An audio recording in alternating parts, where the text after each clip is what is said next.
ईमानदारी का इनाम। भारत के एक छोटे से कस्बे में रीना नाम की एक प्यारी सी बच्ची रहती थी। रीना 8वीं कक्षा की छात्रा थी। उसका परिवार बहुत साधारण था। पिता एक दर्जी का काम करते थे और माँ घर संभालती थी। रीना पढ़ाई में अच्छी थी और उसका मन हमेशा सही काम करने में लगता था। रीना के दोस्त उसे अक्सर चिढ़ाते थे कि वह सीधी साधी है। जब भी कोई परीक्षा में नकल करने की कोशिश करता तो रीना साफ मना कर देती। कई बार उसके दोस्त कहते, अरे रीना, थोड़ी सी चालाकी कर लो वरना पीछे रह जाओगी।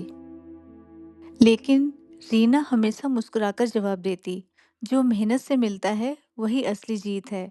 शॉर्टकट से मिली सफलता टिकती नहीं है।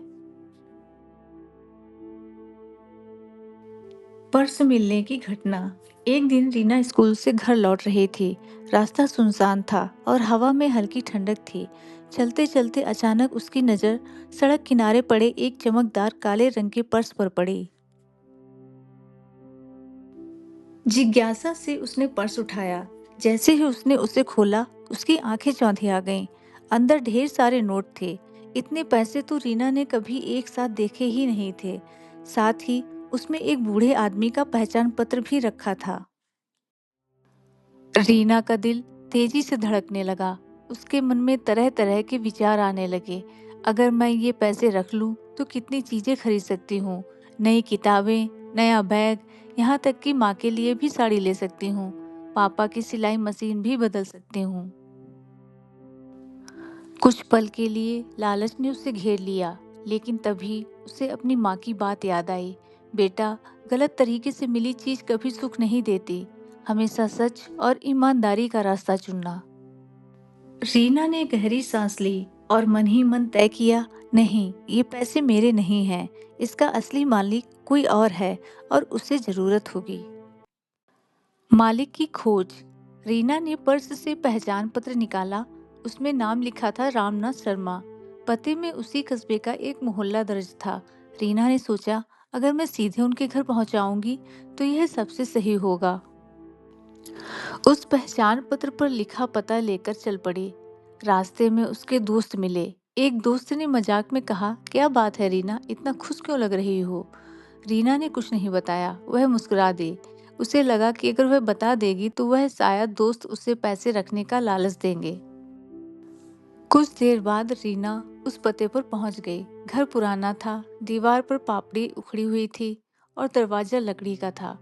उसने दरवाजे पर दस्तक दी। थोड़ी देर बाद एक बूढ़े अंकल बाहर आए। भावुक मुलाकात। रीना ने धीरे से कहा, क्या आप रामनाथ शर्मा जी हैं? अंकल ने हैरानी से जवाब दिया, हाँ बेटी, मैं ही हूँ। कौन हो तुम?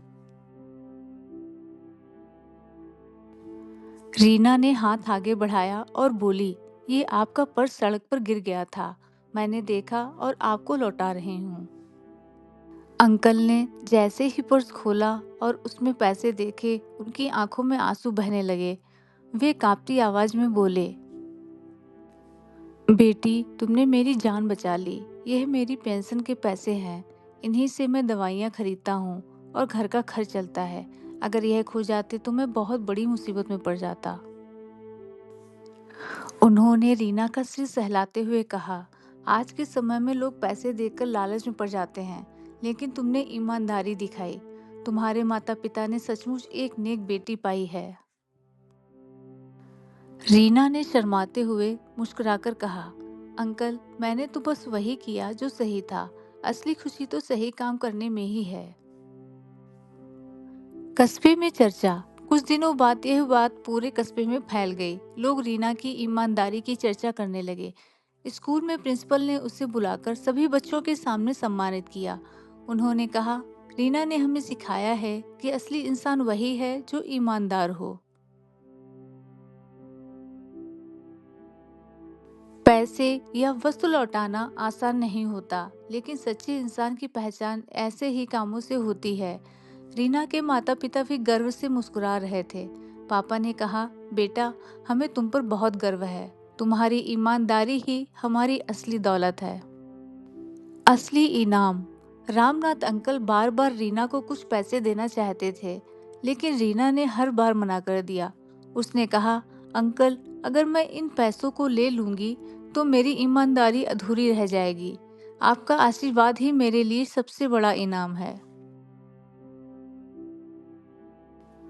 अंकल ने भावुक होकर कहा, बेटी भगवान तुम्हें हमेशा खुश रखे।